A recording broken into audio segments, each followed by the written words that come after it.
សួររកទិញបានដើម្បីយកទៅប្រើប្រាស់ឲ្យបានត្រូវឬក៏ចូល inbox ផ្ទាល់ប្រភេទខ្សែបាទប្រើជាមួយនឹងអាឡាំដែលយើងអាចប្រើជាមួយនឹង V password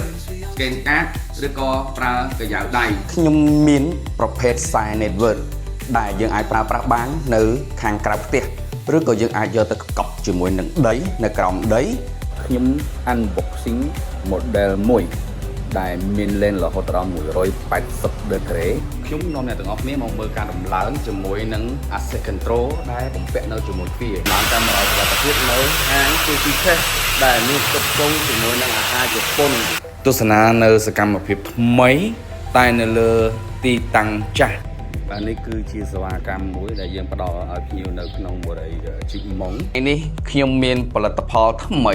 ពេលដែលបញ្ហាកើតឡើងទៅលើការ record រូបភាពដែលបានពីកាមេរ៉ាសុវត្ថិភាពនោះមុខងារពិសេសដើម្បីផ្លាស់ប្ដូរក្នុងការប្រើប្រាស់ដែរឬទេគឺមានរូបរាង2ទៅ3រូបរាងជាមួយនឹងសេវាកម្មរបស់ខ្ញុំហើយក៏ជាវបន្តទៅមិត្តភ័ក្តិណែនាំមិត្តភ័ក្តិមកប្រើជាច្រើនជាមួយនឹងខ្ញុំដោយសារទំនុកចិត្ត17ឆ្នាំដែលខ្ញុំឈរនៅលើវិស័យមួយនេះអង្គរៈភ្នែកទឹករបស់លោកអ្នក